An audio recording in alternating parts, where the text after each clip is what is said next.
Nzanko wayanta. Nyo. Nakati mu byogere. Zanko wayanta. Amawulire hasi malungi agava hawali ekisaasi hew'omukulu Kasuku wetwogerera saawa zineno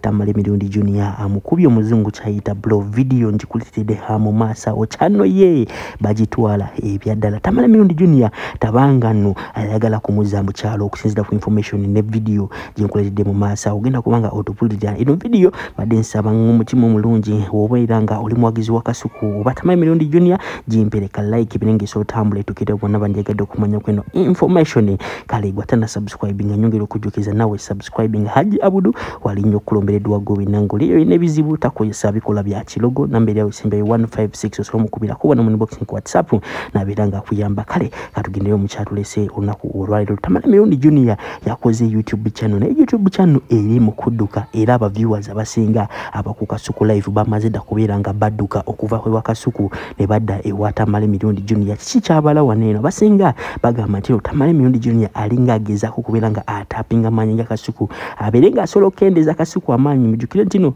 Kasuku kimuwa amanyi ntino alinamu akasente Tamale Mirundi Junior alinga ayagala okuberanga atapinga ku sente za Kasuku twashimba yogerera soko muwulirize malenko meone bya Alien Skin bikabya muko ku maziga Nzanko wayanta nyo nakati mu byogere Zanko wayanta nyo nakati munionioze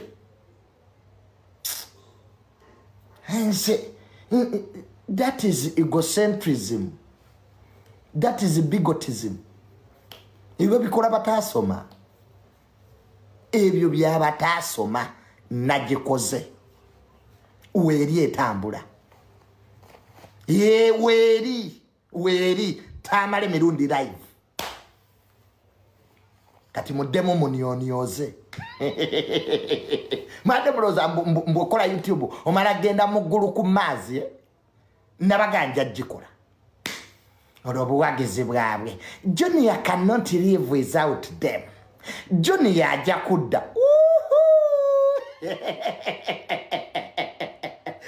nange waliwo obuwagizi obusiru natunulira bi comment byabwe ku YouTube. Junior ajja kudda. Junior will come back. Inze Tamale chenkola chesakole sikyogera. When I say something, I will do it. Nze tebanjoga tebamanyira. Ebiba bijoge mwe lo self-esteem mwe si abakubada. Inze Junior son of Mirundi ngade bwe bibye kisirwe byo mba nakoze dakate weri YouTube wacha wanazefunye ba followers nina kati nawezeza 15 akantunza akayina Byeno nga tubitadde ku mabali hate mulowooza mukazi wa Alien Skin Fifi da Queen tebamulumbye wabula bakadama Shadia kyewamukoze bananga tana subscribe nga nyongole kujekiza subscribe nga bingi byosubwa sokolize Shadia malenko letere God Life Eddie Fifi da Queen obufumba bwe bwali manga bamuzimbide kalina okulina swimming pool naye ali ku Alien Skin seba walabula mbo oyo omuwala endabika gyalabika tewa kirasi mbo simanyi talina kubeera mu Alien gwe wa kirasi genda omufumba sebo embozo kabira sebo zabise mukyala wange mbu yafudde nga azaala ebindala zibikanze ne family yange mbu twafunye accident nga tuli ku boda nkimanyi muli baseze naye temujja kundya musaaga muli baseze ate muli batemu naye nze temujja kundya Katonda wange akola nnyo zikaseke nababuuka ne mbaddukako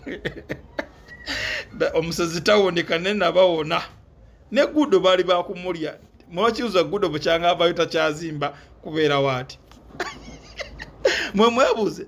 lwaki gudo takyazimba mama eri wali byali yumunywamu omusaayi akabira wotagwa ddalu ulira wotagwa ddalu ofa wotafa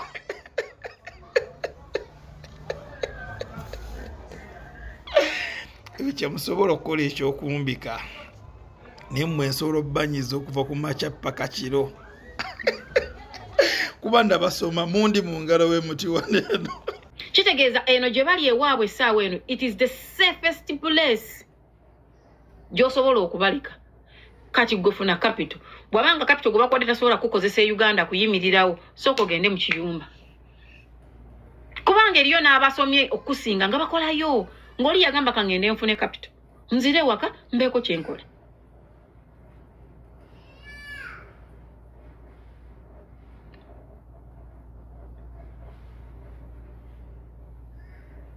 naye goma nche kitegeeza nga bakuwadde abaana abo abasatu ye abaana basatu wali ofubutuka bati I've always told women ani yabagamba nti okuzaala ennyo abaana kusiba abasajja abaana basatu mu relationship mwe bakukuba gwani akugamba nti kwasoose takyuse akukubye nga tonnazaala n'ogamba ajja kukyuka nga nzadde n'ozaala asooka ne basigala nga bakukuba n'ozaala owookubiri omusajja akuyisa bubi n'ozaala owookusatu mwe nabaana ezammwe muzigamba kiki yes twagala abantu muzaale naye bannange abaana basatu mu bufumbo bwa guluba ku myaka emito akitegeera ku myaka emito nti kati buno obufumbo buganye oyagala ogendeko mu bufumbo obulala naye olwedde olina abaana basatu toyagala taata waabwe abasigazi oyagala era ogende nabo ogenda kutandika otya obulamu mu butuufu ogenda butandika otya obulamu bino ebintu tubyera wano nga tubyogerako nga mugamba abo boogera nnyo abo bayingira mu nsonga ezitabakwatako naye nga tubabulira mazima kubanga mmwe be bamu mwabajja mu inbox zaffe nga mukaaba abaana basatu gy'emyaka emeka egyo nga bakukuba ng'ogumidde that domestic violence